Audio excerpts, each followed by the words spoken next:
That line echoed in my head as I sat on the edge of my bed, staring at the empty space where my car keys should have been on the nightstand.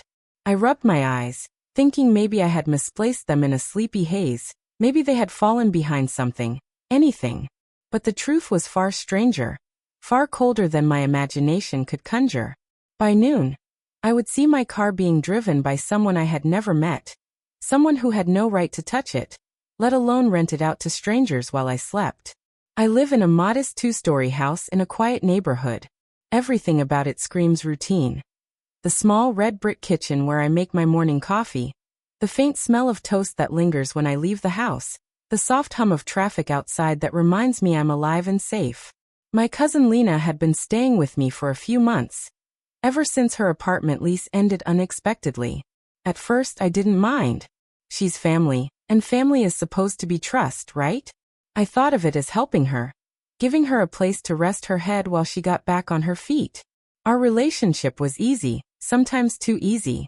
We shared jokes over morning cereal, exchanged text messages full of emojis late at night, laughed over old family photos sprawled across my dining table. She had that effortless charm, the kind that makes people forgive a lot of things without realizing they are doing it. At the time, I never suspected she had a side I had never seen. A side capable of taking what was mine and turning it into a business for strangers. That morning, I woke up later than usual. The sunlight poured through my curtains, hitting my face like a soft slap. I stretched and yawned, my hands brushing the nightstand, and there it was, an emptiness. My car keys were gone. At first, I laughed nervously. Maybe I left them in the kitchen? I muttered to myself. But even as I said it, a sinking feeling grew in my stomach. Something was off. I walked through the house, peering into rooms with an exaggerated casualness that betrayed my rising anxiety. The kitchen? Empty. The living room? Quiet. I stepped outside, my feet crunching on the gravel path leading to the driveway. My car was gone. The spot where my silver sedan usually sat was bare, glaringly empty under the morning sun. My pulse jumped, and I felt the first sharp sting of panic. I tried to call Lena, thinking she had gone out without waking me. No answer. I left a voicemail, my voice trembling slightly, asking if she had borrowed it. Still no reply. I called a few friends, a neighbor, even the tow service. Nothing. That's when the thought hit me like a brick to the chest. Someone had taken it. But why, and more importantly, how did they have access? It wasn't until I got a notification on my phone that everything started to unravel. Someone had booked my car on a local car-sharing app. A stranger had the vehicle's information, the keys, the approval to drive it around town. All while I was asleep. My stomach churned, a mixture of fear and disbelief. Who could do this? Who would even think of it?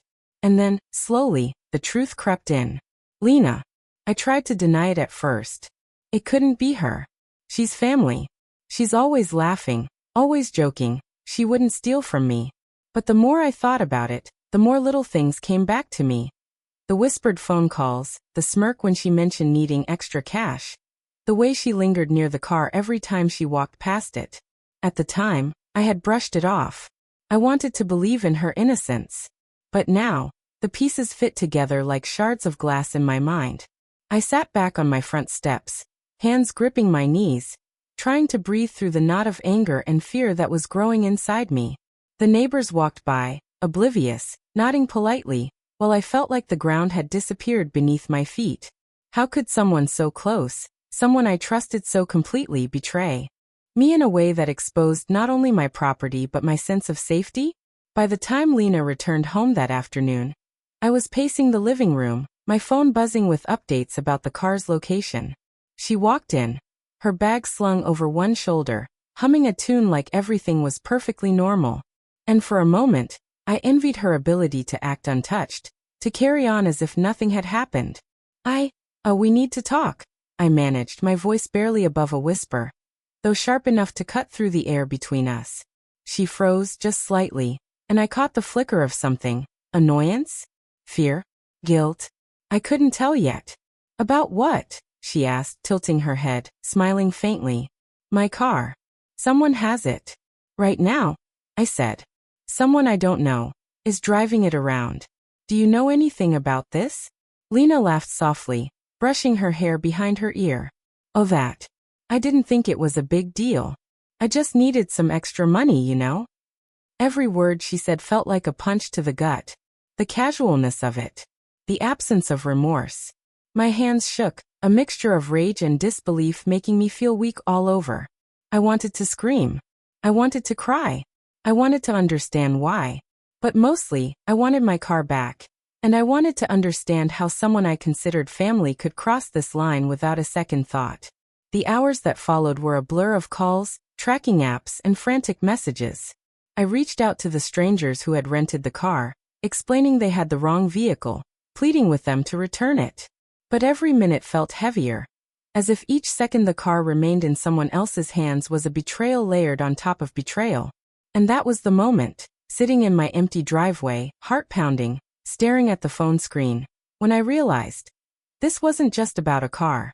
It was about trust, about boundaries, about family, and about how quickly someone I loved could turn my world upside down, without hesitation, while I slept. I never thought I'd feel peace again sitting in that carless driveway, but time has a way of teaching us lessons we never asked for. After the ordeal, Lena faced the consequences quietly but firmly. I didn't need to shout her out or humiliate her in front of the family. The truth spoke for itself. Her casual betrayal had created a ripple, and everyone saw who she was that day. She moved out shortly after, taking her things and leaving an apology that felt more like a courtesy than a heartfelt regret. As for me, reclaiming my car was only the beginning. I had to rebuild trust in small pieces. The feeling of someone taking what was mine without permission was heavy, almost suffocating. But I learned to set boundaries that weren't negotiable, to protect my space and my possessions without guilt.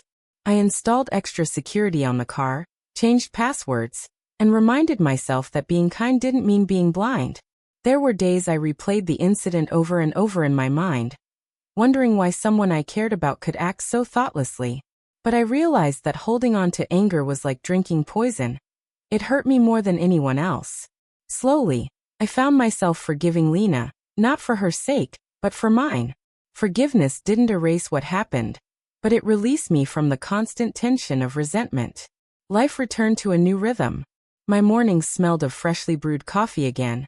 My home was filled with quiet laughter and small joys, and I even let myself leave the car unlocked in my mind, trusting myself first, before trusting anyone else.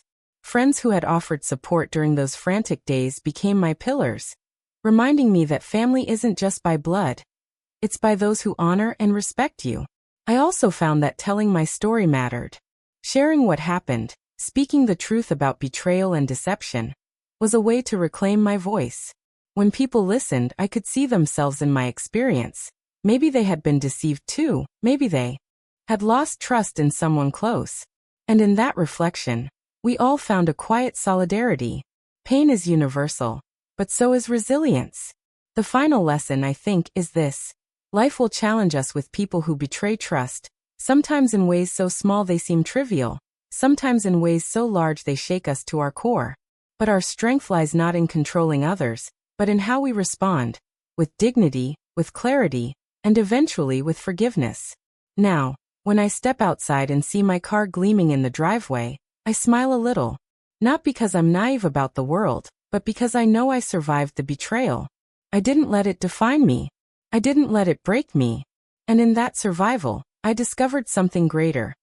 The value of protecting what is mine, trusting wisely, and carrying lessons forward without bitterness. So I ask you, dear listener, what would you do if someone you loved, someone you trusted completely, took something precious from you without asking? Would you confront them, forgive them, or let it quietly teach you a lesson? Life doesn't always offer easy answers, but our choices in these moments shape who we become. Thank you for listening to my story. If it resonated with you, or if you've ever faced betrayal from someone close, share your experience in the comments. Sometimes speaking our truth is the first step toward healing. And if you want to hear more stories like mine, stories of family, trust, and the lessons life quietly teaches us, please subscribe and join me on this journey. Because in the end, we all stumble, we all fall, but we also rise, a little wiser, a little stronger, and with hearts that slowly learned to trust again.